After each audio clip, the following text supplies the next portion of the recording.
നമസ്കാരം, മലയാളി വാർത്തയിലേക്ക് സ്വാഗതം. രാഹുൽ മാങ്കൂട്ടത്തിലിനെ പിടികൂടുന്നതിനു വേണ്ടി ചേസ് ചെയ്യുന്ന പോലീസിന്റെ ഒരു ഗതികേട് നോക്കണേ. പോലീസെ പിടി അവനെ എന്ന് ആഭ്യന്തര മന്ത്രി. എന്നെയോ ഇന്നോ തിങ്കളാഴ്ചയോ വെള്ളിയാഴ്ചയോ ആകട്ടെ എന്ന് പറഞ്ഞ് രാഹുൽ മാങ്കൂട്ടത്തിലും. ഇതിപ്പോൾ ഒരു കോമഡിയായി മാറിയിട്ടുണ്ട്. അതായത് രാഹുൽ മാങ്കൂട്ടത്തിൽ ഒരു പെണ്ണുപിടിയനാണ്, ലൈംഗിക വൈകൃതക്കാരനാണ്, സ്ത്രീലമ്പടനാണ് എന്നൊക്കെ മുഖ്യമന്ത്രി കഴിഞ്ഞ ദിവസം അങ്ങ് പ്രഖ്യാപിച്ചു. എന്നിട്ട് ഈ മുഖ്യമന്ത്രിക്ക്, ഇവരുടെ പോലീസിന് ഈ സ്ത്രീലമ്പടനെ കണ്ടെത്താനോ പിടികൂടാനോ പോലും കഴിഞ്ഞില്ല. മുൻകൂർ ജാമ്യം കിട്ടിയതിന് ശേഷമായിരുന്നു രാഹുൽ മാങ്കൂട്ടത്തിൽ കൂളായി പാലക്കാട് എത്തിയത്. അത് തന്നെ ആഭ്യന്തര വകുപ്പിന്റെ പരാജയമാണ്. ഇവിടെ പറയാൻ ഉദ്ദേശിക്കുന്ന അതൊന്നുമല്ല, മറ്റൊരു കാര്യമാണ്. അതായത് രാഹുൽ മാങ്കൂട്ടത്തിലിനെ തപ്പി കർണാടകയിലും തമിഴ്നാട്ടിലും ഒക്കെ അരിച്ചു പെറുക്കിയ പോലീസിനെ പാഠം പഠിപ്പിക്കാൻ ഇറങ്ങിയിരിക്കുകയാണ് രാഹുൽ മാങ്കൂട്ടത്തിൽ. അതായത് രാഹുൽ മാങ്കൂട്ടത്തിലിന് ഒരു കാര്യം ബോധ്യപ്പെട്ടിരിക്കുകയാണ്. ഞാൻ പുറത്തേക്ക് ഇറങ്ങിയാൽ, എന്റെ തലവട്ടം പുറത്ത് കണ്ടാൽ പോലീസ് വല വിരിച്ച് കാത്തിരിക്കുകയാണ്. എന്നാൽ പിന്നെ ആ വലയും പൊട്ടിച്ച് ഞാനൊന്ന് കറങ്ങി നടക്കട്ടെ എന്ന തീരുമാനത്തിലേക്ക് രാഹുൽ മാങ്കൂട്ടത്തിലും. പോലീസിനെ വട്ടം കറക്കാൻ തന്നെ രാഹുൽ മാങ്കൂട്ടത്തിൽ വെറുതെ കറങ്ങി നടക്കുകയാണിപ്പോൾ. പാലക്കാട് നിന്ന് അടൂരേക്ക് പോയിട്ടുണ്ട്. പക്ഷേ പാലക്കാട് മുതൽ അടൂര് വരെ രാഹുൽ മാങ്കൂട്ടത്തിലിനെ ചേസ് ചെയ്യുകയാണ് പോലീസും. അതായത് അങ്ങനെയൊന്നും നിന്നെ ഞങ്ങൾ വിടാൻ ഉദ്ദേശിക്കുന്നില്ല എന്ന് പോലീസും, എന്നാ വന്നിപ്പോ അങ്ങ് പിടിച്ചോടാ എന്ന് രാഹുൽ മാങ്കൂട്ടത്തിലും. ഇതിപ്പോൾ കോൺഗ്രസിനാകട്ടെ അതിനേക്കാൾ വലിയ വിറളി പിടിച്ചിരിക്കുകയാണ്. ഇവൻ ഇതെന്തോന്നൊക്കെയാണ് കാണിച്ചു കൂട്ടുന്നത് എന്ന് വി ഡി സതീശൻ ഉൾപ്പെട്ട മുതിർന്ന നേതാക്കൾ തലയിൽ കൈവയ്ക്കുകയാണ്. പാർട്ടി പൂർണ്ണമായും രാഹുൽ മാങ്കൂട്ടത്തിലിനെ പുറന്തള്ളിയിട്ടുണ്ട്. എന്നാൽ അങ്ങനെ പുറന്തള്ളാൻ ഞങ്ങൾ അനുവദിക്കില്ല എന്ന് പറഞ്ഞുകൊണ്ട് യൂത്ത് കോൺഗ്രസും KSUവും രംഗത്ത് വന്നിട്ടുണ്ട്. ഇത് മുതിർന്ന നേതാക്കളെ വല്ലാതെ പ്രതിസന്ധിയിലാക്കിയിട്ടുണ്ട്. പാർട്ടിയിലേക്ക് രാഹുലിനെ തിരിച്ചെടുക്കണം എന്നുള്ള ആവശ്യവുമായി വലിയൊരു വിഭാഗം ഇപ്പോൾ പാർട്ടിയോട് പ്രതിഷേധവുമായി രംഗത്തുണ്ട്. ഈ പൊല്ലാപ്പിനെ ഇനി എന്ത് ചെയ്യണമെന്നറിയാതെ വി ഡി സതീശൻ തലയിൽ കൈവച്ച് പ്രാകുകയാണ്. അതിനിടയിലാണ് രാഹുൽ മാങ്കൂട്ടത്തിൽ കാർ എടുത്ത് കറങ്ങി നടന്ന് യൂട്ടേൺ അടിച്ച് പോലീസിന്റെ ജീപ്പിന്റെ പെട്രോൾ കളയിക്കുന്നത്. പാലക്കാട് MLA കടുത്ത നിരീക്ഷണ വലയത്തിലാക്കണമെന്ന് പോലീസിന് സർക്കാരിൽ നിന്നാണ് നിർദ്ദേശം കിട്ടിയിരിക്കുന്നത്. ഒളിവിലേക്ക് പോകാൻ രാഹുലിനെ അനുവദിക്കരുത് എന്നാണ് പോലീസിനോട് ആഭ്യന്തര വകുപ്പ് നിർദ്ദേശിച്ചിരിക്കുന്നത്. ഹൈക്കോടതിയിൽ നിന്നും മുൻകൂർ ജാമ്യ ഹർജിയിൽ അനുകൂല വിധി ഉണ്ടായില്ലെങ്കിൽ അറസ്റ്റ് ചെയ്യണം. അതാണ് ഇനിയുള്ള നീക്കം.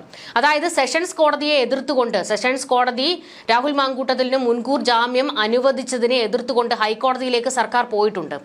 അതായത് സെഷൻസ് കോടതി എല്ലാ പരാതികളും പരിശോധിച്ചില്ല എന്നും തെളിവുകളൊന്നും പരിശോധിക്കാതെയാണ് രാഹുൽ മാങ്കൂട്ടത്തിലിന് മുൻകൂർ ജാമ്യം കൊടുത്തത് എന്നൊക്കെ പറഞ്ഞുകൊണ്ടാണ് അങ്ങ് ഹൈക്കോടതിയിലേക്ക് പോയത്. ഹൈക്കോടതിയിൽ പ്രോസിക്യൂഷൻ രാഹുൽ മാങ്കൂട്ടത്തിൽ ഒരു ക്രിമിനൽ പശ്ചാത്തലം ഉള്ളവനാണെന്നും സ്ഥിരം പ്രശ്നക്കാരനാണെന്നൊക്കെ വെച്ച് അലക്കുകയും ചെയ്തിരുന്നു. അങ്ങനെ ഹൈക്കോടതിയെ ഇനി കൺവിൻസ് ചെയ്തിട്ട് ഹൈക്കോടതി ഇവനെ അറസ്റ്റ് ചെയ്തോളൂ എന്ന ഒരു ഉത്തരവ് പുറപ്പെടുവിച്ചാൽ തൊട്ടടുത്ത നിമിഷം രാഹുലിനെ തൂക്കണം. അവൻ എങ്ങോട്ടും പോകരുത്. ഇനിയും ഒളിവിൽ പോകാൻ സാധ്യതയുണ്ട്. അതുകൊണ്ട് എല്ലാ വഴിയും അങ്ങ് ബ്ലോക്ക് ചെയ്തേക്കണം എന്നാണ് ആഭ്യന്തര വകുപ്പ് കൊടുത്തിരിക്കുന്ന നിർദ്ദേശം. ഈ നിർദ്ദേശം അനുസരിച്ചാണ് ഒരു കൂട്ടം പോലീസുകാര് ജീപ്പും എടുത്ത് രാഹുലിന് പിന്നാലെ കറങ്ങുന്നത്. പെട്രോൾ പോകുന്നതല്ലാതെ മറ്റൊരു ഗുണവും ഇതുകൊണ്ടുണ്ടാകുന്നില്ല. പാലക്കാട് നിന്ന് രാഹുൽ മാറും എന്ന ഒരു സൂചനയുണ്ട്. കഴിഞ്ഞ ദിവസം രാഹുൽ മാങ്കൂട്ടത്തിൽ മാധ്യമങ്ങളോട് പ്രതികരിച്ചപ്പോൾ പറഞ്ഞിരുന്നത് ഞാൻ ഈ പാലക്കാട് തന്നെ ഉണ്ടാകും എന്ന് തന്നെയായിരുന്നു. എന്നാൽ രാഹുൽ പാലക്കാട് നിന്ന് മറ്റെവിടേക്കെങ്കിലും ഒക്കെ മാറാനുള്ള സാധ്യതയുണ്ട്. അതും കണക്കിലെടുത്തുകൊണ്ടാണ് പോലീസ് അതിശക്ത നിരീക്ഷണം തുടരുന്നത്. രാഹുൽ മാങ്കൂട്ടത്തിൽ വീട്ടിലേക്ക് പോകുന്നത് അവിടെ നിന്ന് ഒളിവിൽ പോകാനുള്ള ഒരു ശ്രമം നടത്തുന്നതിന് വേണ്ടിയാണോ എന്നുള്ള ചോദ്യവും ഉയരുന്നുണ്ട്. ഇത് കൂടാതെ രാഹുൽ മാങ്കൂട്ടത്തിലിന് ഇപ്പോൾ പോലീസിന്റെ നിരീക്ഷണ വലയം മാത്രമല്ല, CPM-കാർ ഒരു നിരീക്ഷണ വലയം തീർത്തിട്ടുണ്ട്, BJP-കാർ ഒരു നിരീക്ഷണ വലയം തീർത്തിട്ടുണ്ട്, സ്വന്തം പാർട്ടി തന്നെയും ഒരു നിരീക്ഷണ വലയം ഏർപ്പെടുത്തിയിട്ടുണ്ട്. അതായത് ഈ വീരപ്പനെയൊക്കെ പിടിക്കുന്ന ഒരു പ്രതീതി ഉണ്ടാക്കിക്കൊണ്ടാണ് രാഹുലിന് പിന്നാലെ എല്ലാവരും നടക്കുന്നത്. ഇനി ഒരു ചിപ്പ് ഘടിപ്പിക്കാൻ മാത്രമേ ബാക്കിയുള്ളൂ. വേണമെങ്കിൽ അതിനും കേരള പോലീസ് തയ്യാറാകും. കാരണം ഇവന്റെ റൂട്ട് മാപ്പ് തപ്പിയെടുത്തേ പറ്റൂ എന്നാണ് പോലീസും പറയുന്നത്. 1-2 ദിവസമൊന്നും അല്ലല്ലോ, 10-15 ദിവസത്തോളം പോലീസിനെ വട്ടം കറക്കിയതാണല്ലോ.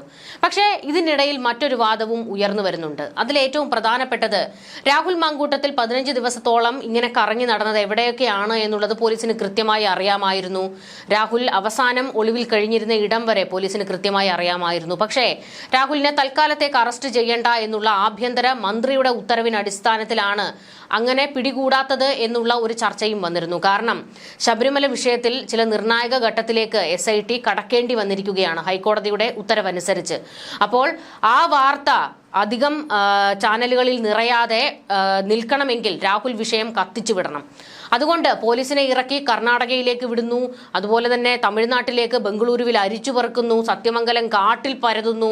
അങ്ങനെ പല രീതിയിൽ അന്വേഷണം ശക്തമാക്കിയതായിരുന്നു ഇതുവരെ മാധ്യമങ്ങളിലൊക്കെ നിറഞ്ഞിരുന്നത്. ഇരുള് വെളുക്കുവോളം രാഹുൽ വാർത്തയായിരുന്നു സോഷ്യൽ മീഡിയയിലും ചാനലുകളിലും ഒക്കെ നിറഞ്ഞു നിന്നിരുന്നത്. അപ്പോൾ ഈ വിഷയം ഇങ്ങനെ ചാനലുകളിൽ കത്തിച്ചു നിർത്തുന്നതിന് വേണ്ടി തന്നെയായിരുന്നു രാഹുലിനെ ഉടൻ അറസ്റ്റ് ചെയ്യേണ്ടതില്ല എന്ന് പിണറായി തന്നെ ഉത്തരവിട്ടത് എന്നുള്ള ഒരു സൂചനയും പുറത്തേക്ക് വരുന്നുണ്ട്. കാരണം അതും സംശയിക്കേണ്ടിയിരിക്കുന്നു. കാരണം തദ്ദേശ തെരഞ്ഞെടുപ്പ് നടക്കുന്ന സമയമായിരുന്നല്ലോ അതെല്ലാം. അപ്പോൾ ശബരിമല അധികം പൊങ്ങി വരാതിരിക്കാൻ ഈ രാഹുൽ വിഷയം വലിയ രീതിയിൽ CPM-നെ സഹായിച്ചിട്ടുണ്ട്. അതുകൊണ്ട് തന്നെയാണ് ഇപ്പോൾ വീണ്ടും രാഹുലിന് പിന്നാലെ ഈ പരക്കം പാച്ചിൽ. കാരണം ശബരിമലയിൽ ഇനി തുടർ ദിവസങ്ങളിൽ അറസ്റ്റുകൾ ഉണ്ടാകും എന്നുള്ള വിവരം പുറത്തു വരുന്നുണ്ട്. ഹൈക്കോടതി കർശന നടപടി സ്വീകരിച്ചിട്ടുണ്ട്. ഇതുവരെ ഒരു അറസ്റ്റ് നടത്താതിരുന്നത് ഈ തദ്ദേശ തെരഞ്ഞെടുപ്പ് കഴിയുന്നത് വരെ ഒരു അറസ്റ്റ് പാടില്ല എന്നുള്ള ആഭ്യന്തരത്തിന്റെ ഉത്തരവ് കാരണമാണ്. പക്ഷെ ഇനിയും കൂടുതൽ അറസ്റ്റിലേക്ക് കടക്കേണ്ടി വരും. അങ്ങനെ ആരെയും വിട്ടുവെക്കാൻ SITക്ക് കഴിയില്ല. കാരണം ഹൈക്കോടതിയിൽ നിന്ന് ചോദ്യം വരും. അപ്പോൾ ഇനിയുള്ള ദിവസങ്ങളിലും CPM-നും സർക്കാരിനും തടി തപ്പണമെങ്കിൽ രാഹുൽ വിഷയം തന്നെ വേണം. അതുകൊണ്ട് രാഹുലിന് പിന്നാലെ വലിയൊരു സംഘം പോലീസിനെ തന്നെയാണ് ഇപ്പോൾ ആഭ്യന്തര വകുപ്പ് ഇറക്കിയിരിക്കുന്നത്. ഇതുകൂടാതെ ക്രൈംബ്രാഞ്ചിന് കൈമാറിയിരിക്കുകയാണ് രാഹുലിന്റെ കേസ്. രാഹുൽ മാങ്കൂട്ടത്തിന് ഒരു തരത്തിലുമുള്ള സുരക്ഷ പാലക്കാട്ടെ കോൺഗ്രസുകാരിൽ നിന്ന് ഉണ്ടാകില്ല എന്നാണ് DCC പ്രതികരിച്ചത്.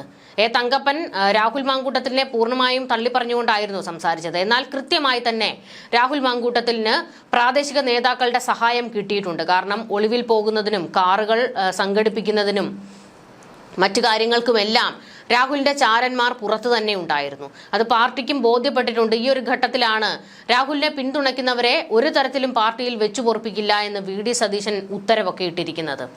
വരും ദിവസങ്ങളിൽ വലിയ ട്വിസ്റ്റുകൾ പാലക്കാട് അരങ്ങേറും. അക്കാര്യത്തിൽ ഒരു സംശയവും വേണ്ട. ഇനിയിപ്പോൾ ഹൈക്കോടതി രാഹുൽ മാങ്കൂട്ടത്തിന്റെ ജാമ്യാപേക്ഷ തള്ളിയാൽ, അറസ്റ്റിന് ഉത്തരവിട്ട് കഴിഞ്ഞാൽ തൊട്ടടുത്ത നിമിഷം തന്നെ പോലീസ് ആ നീക്കത്തിലേക്ക് കടക്കും. അങ്ങനെ വളഞ്ഞിട്ട് രാഹുൽ മാങ്കൂട്ടത്തിനെ പിടികൂടി ഒരു ഭീകരവാദിയെ കൊണ്ടുപോകുന്നത് പോലത്തെ ഒരു പ്രതീതിയൊക്കെ ഉണ്ടാക്കി തന്നെ കൊണ്ടുപോകാനാണ് പോലീസും കാത്തിരിക്കുന്നത്. പോലീസിനും ചെറിയ ചൊരുക്ക് രാഹുൽ മാങ്കൂട്ടത്തിനോടുണ്ട്. കാരണം പോലീസിനെ വെല്ലുവിളിക്കുകയും വെള്ളം കുടിപ്പിക്കുകയുമാണ് രാഹുൽ ചെയ്തിരിക്കുന്നത്. അതുകൊണ്ട് പോലീസും ഇങ്ങനെ തൂക്കാൻ തയ്യാറായി നിൽക്കുകയാണ്.